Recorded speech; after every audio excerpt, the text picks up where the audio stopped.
you're supposed to have been following Acts 26, 24 through 30. And this is the story about the Apostle Paul being on trial because he has been accused of a bunch of things, falsely accused, but he's here. He appeals to go to Caesar, and that's what he ends up in Rome. If you'll notice this little kind of a niche here, it's a little box right there. You know about box seats, right, at baseball games and that kind of stuff that you can pay if you're of any, wealth at all or that sort of thing, then you have the enclosed box seats. Well, that's your box seat right there, but your only officials were the ones that were sitting there. So the people that are playing out this scene are the Apostle Paul, which was right down there where the guys were, and I wanted you to hear how this has great acoustics right here. I mean, they weren't shouting, they weren't playing loud. You could hear them just like they were right in front of you. And then the guy we're going to be talking about is King Agrippa, and he was seated right there with Festus, and who was the, he would have taken the place of the Herods at that point. Now, there's a lot of history here going on, and it's really hard to tell the whole story, but let me try to give you some things in a nutshell. I want to talk about Pilate. I don't know if we'll get a chance to outside when we see a special stone, but anyway, by 66, there weren't any Herods, there weren't any governors anymore because of the Jewish rebellion. Titus comes in 70 and says, okay, everybody out of the pool. And so he just burns the whole place down, burns the temple and all these kind of things. And so that's what's happening. This is a short, brief period of time. King Agrippa is basically kind of a playboy kind of guy. He's highly educated in the Jewish traditions and laws, and they used him as a go-between the Jewish people and the court at Rome so that they could understand Jewish religion and politics, that kind of stuff. But he was too young when his dad died. He was 17 years old. When his dad died, he was too young to be the next Herod. So King Agrippa I was the Herod in this area. And so when King Agrippa II, when his dad died, he was only 17. So they brought in Felix, which your story talks about, and then Festus, who takes Felix's place. Felix arrests the Apostle Paul, hoping he's going to get a bribe for his release. That's the only reason why he's got him.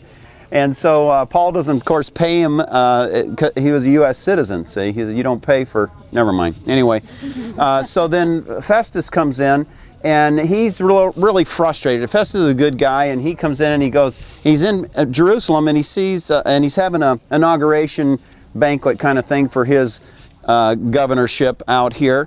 And so he sees Agrippa, knows Agrippa, understands these things, so he goes up to him and says, hey, can you guys come out and it was Agrippa and his sister. He says, can you come out and listen to this guy called Paul? Because, man, I just don't know anything about him, and he's stuck in my prison, and Felix left him to me, and it's really frustrating to Festus. So Agrippa says, you know what, I'd really like to hear Paul. So he comes out here, and this story takes place. Now, in that reading that you just had, oh, by the way, yeah, we'll get into that later.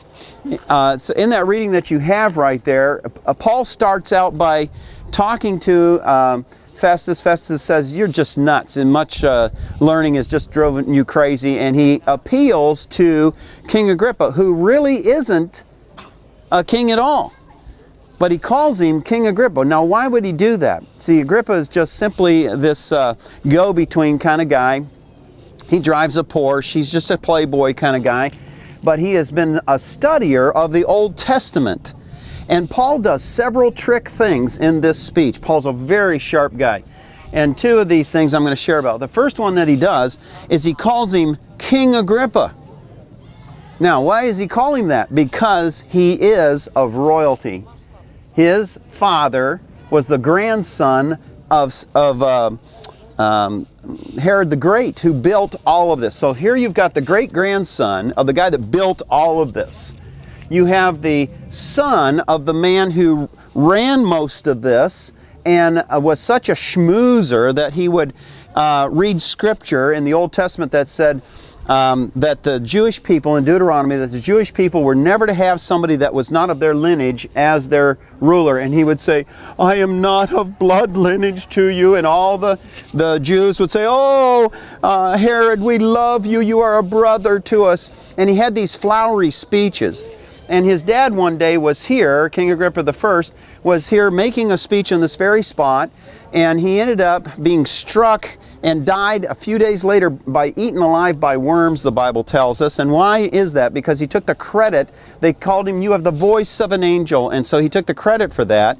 Acts tells us that he dies eaten alive by worms. So the other thing that happens to his father, King Agrippa I, King Agrippa II's father, is that he was arrested one time because he's such a schmoozer. Caesar makes a decision about something, and Agrippa says, "Well, if I was Caesar, I would have said," well, they heard about it back in Rome. And he gets taken to Rome, gets put under chains, and then he has some friends in the Senate that get him off.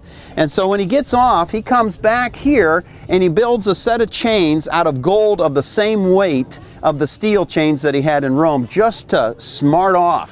And so he comes around with all these chains and he makes these royal speeches and all that kind of stuff. So Paul understands he is royalty.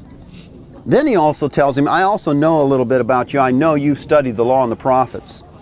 And he says, "You know that these things have not been hidden, that they're out there in the open, and you know I'm not crazy for what I'm saying." And he says, and he asks him this. He said, "Do you believe?" Now he didn't say, "Do you believe in Jesus?" He didn't say that. What he said to Agrippa, because he knows he's a thinker personality type, he said, "Do you believe what you've read? Do you believe the law and the prophets?" Why? Because that's a great question. Because the logical conclusion of believing the law and the prophets is to believe that Jesus is the Messiah, as you saw when we were on the boat. And I'm going to show you another thing too, if we have time, that'll just flip your hats. Is Jesus really the Messiah? He is asking Agrippa. He's not saying, "Do you believe in Jesus?" He said, "Do you believe what's been told about Jesus?"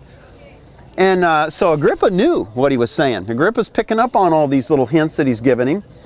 And he says, "What are you trying to do, Paul? Are you trying to make me a Christian?" And Paul said, "I wished everybody was just like me except for," and then Paul had another key phrase, "except for these" what? Chains. Yes.